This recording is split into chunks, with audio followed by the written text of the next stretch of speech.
Mahigit 27,000 pamilya sa Luzon ang naiulat na naapektuhan ng bagyong Bising at Habagat ayon sa National Disaster Risk Reduction and Management Council.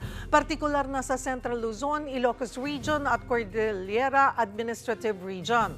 Bago naman ito ay naka-blue alert na ang DSWD para matiyak ang maagap at maayos na paghahatid ng tulong sa mga maaapektuhan ng masamang panahon. Sa puntong ito magkakausap natin si DSWD Assistant Secretary Irene Dumlao. Magandang tanghali po sa inyo, ASEC. Magandang umaga, magandang tanghali, Ms. Cheryl. Magandang tanghali din po sa lahat ng sumusubaybay ng inyong pong programa. ASEC, ano na po ang naging tugon ng DSWD dito po sa mahigit 27,000 na pamilyang naapektuhan ng Typhoon Bising at Habagat? Well, dito po sa naapektuhan ng Typhoon Bising and Habagat, ang Department of Social Welfare and Development ay nakapagpahatid ng mahigit 500,000 pesos worth of humanitarian assistance, particularly sa Ilocos Sur at sa Nueva Ecija. Ito kasi, Ms. Cheryl, yung mga lugar o mga LGU na nagpahatid po ng request for augmentation mula sa DSWD.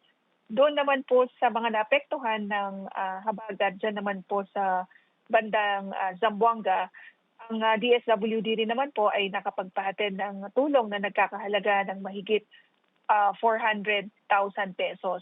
Particularly nga po doon sa mga naapektuhan dyan sa Zamboanga City na matinding pag-ulan, bunsod na rin nga po ng Habagat.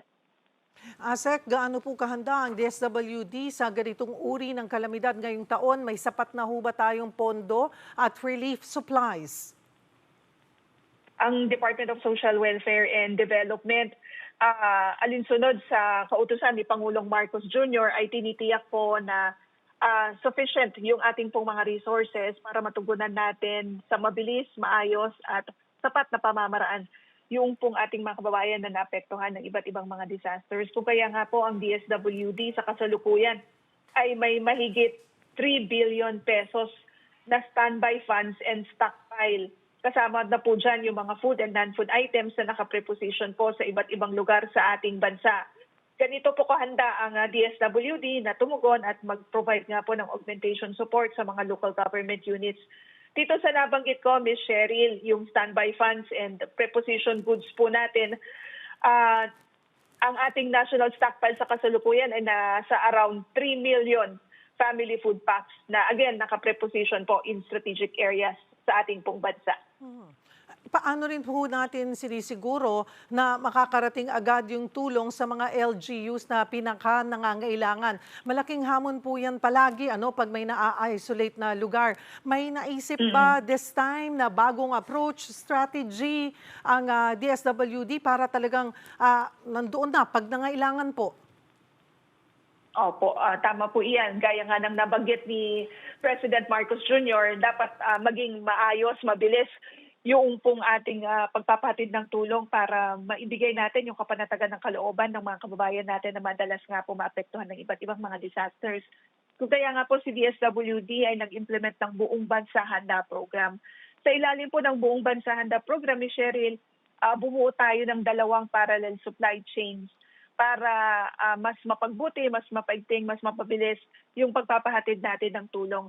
Sa unang supply chain natin, yung government sector driven, mas pinalakas pa natin yung production ng mga family food packs sa ating National Resource Operations Center at gayon din sa ating Visayas Disaster Response Center. Gayon din po, nakipag-ugnayan tayo sa mga lokal na pamahalaan para magamit natin ang kanila pong mga warehouses. Nang sa gayon, mas malapit, mas madali po yung pagpapahatid ng tulong sapagkat ang ating pong mga stockpiles ay nasa ground na po o nandun na sa mga lugar na posibleng maapektuhan nga po ng mga bagyo o iba pang mga kalamidad. Gayon din po sa ilalim ng Buong Bansa Handa Program, maaari tayong mag-draw down from our existing framework agreements with mga private distributors, mga private manufacturers na kung saan mako-complement po yung mga stockpiles natin, yung mga pinoproduce natin ng mga family food pack dyan po sa mga warehouse, sa mga major hubs natin. So sa pamamagitan po nito, mas mabilis yung ating pagpapahatid ng tulong. Karagdagan dyan, Ms. Cheryl, meron rin tayo mga mobile command centers sa iba't ibang mga field offices natin. Gayun din po, may mga mobile kitchens tayo na maaring mga pagpahatid din ng hot meals o may mas masustansya pong mga pagkain sa mga kababayan natin na nadi-displace at nanunuluyan sa mga evacuation centers. Apart from that, meron din po tayong mga water tanks and water treatment systems na siyang makakatulong din sa pagpapahatid ng mainom na tubig sa mga kababayan natin na maapektuhan ng mga kalamidad. So makikita niyo, Ms. Cheryl, handa po ang DSWD na tumugon sa ating mga kababayan. And again, ito pong mga family food packs natin ay naka-preposition na nga po on the ground. Mas madali pong magpahatid ng tulong. Idagdag ko na rin, Ms. Cheryl, yung pong mga ready-to-eat food packs po natin na ating rin pong i-preposition sa mga major and critical ports sa ating pong bansa. Nakipag-ugnayan ng DSWD sa Philippine Ports Authority. Nang sa gayon, makapag-preposition din tayo ng ready-to-eat food packs sa mga pantalan na kung saan ine-expect natin na may mga passengers po na magiging stranded dahil sa sama ng panahon. Bukod po sa bagyo at habagat, patuloy ang pag-aalboroto ng Bulkang Kanlaon. Sa huling tala, umabot na sa 70,000 yung apektado nito. Kumusta ho ang kalagayan nila? Sapat naman ho ba ang evacuation centers at relief goods para sa mga inilikas na residente, ASEC? Tama po iyan. Sa katunayan, ang ating pong kasamahan dito sa Disaster Response Management Group ay nandun nga po sa Kanlaon para makipag-ugnayan sa ibang miyembro po ng Task Force Kanlaon para matiyak yung pagpapatuloy na pagpapahatid ng tulong sa mga kababayan natin na naapektuhan.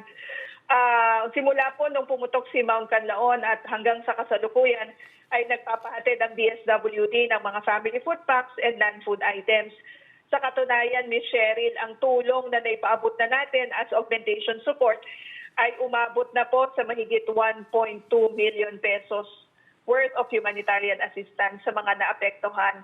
And sa kasalukuyan nga po, meron pa rin pong mga nasa mga evacuation centers dyan po sa Negros Occidental at Negros Oriental na hanggang sa gayon ay pinapahatiran pa rin po natin ng tulong. Just a few months ago, nagpahatid din po tayo ng emergency cash transfer para masuportahan din po yung mga ibang pangangailangan ng ating mga kababayan dyan sa mga lugar na nabanggit ko. Aside, of course, from the continued distribution of family food packs and non-food items. Simula ngayong araw po ay magbebenta na rin ng 20 pesos kada kilong bigas sa beneficiaries ng Walang Gutom Program. Ano po ang proseso nito, ASEC? Tama po iyan, Ms. Cheryl.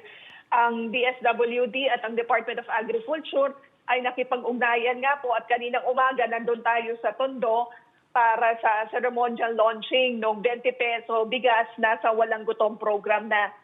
So yung ating pong mga program beneficiaries ay tinatap lamang po yung kanilang electric benefit transfer card doon sa kiosk po natin and doon lalabas na yung pong menu o yung pong mga kakailanganin nilang bilhin. And magpiprint po ng receipt yung ating pong kiosk, dadalhin nila doon sa ating accredited merchant or retailer o yung mga kadiwa ng Pangulo outlet.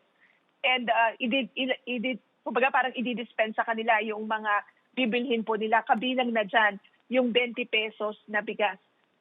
Napakahalaga po ng collaboration na to with the Department of Agriculture sapagkat na-extend yung pong value ng 3,000 pesos monthly food credit na binibigay po natin sa ating mga Walang Gutom Program beneficiaries dahil nga po mas mura na yung bigas na nabibili nila, mas marami na po silang mabibili pa na ibang mga gulay o iba pang mga protein-rich food para po sa kanila pong pamilya. Isa rin po sa mga isinusulong ng DSWD ay ang Unified PWD ID System. Kailan po ang target na maipatupad po ito? That's correct, Ms. Cheryl. Ongoing na po yung ating pong pagsasayos ng system.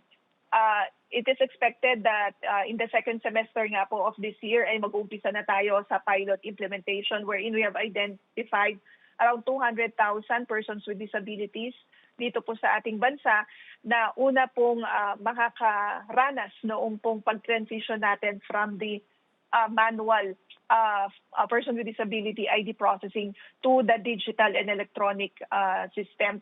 Kasi dito, Ms. Cheryl, meron nga pong physical ID and at the same time may biometric ID para po agad natin na ma-validate if the ID that is being presented legitimate. So as I've mentioned, ongoing lang po yung processing noong system, and we're ready to implement and conduct the pilot implementation nito pong second half of this year. Alright, marami pong salamat sa inyong oras, ASEC Irene Dumlao ng DSWD.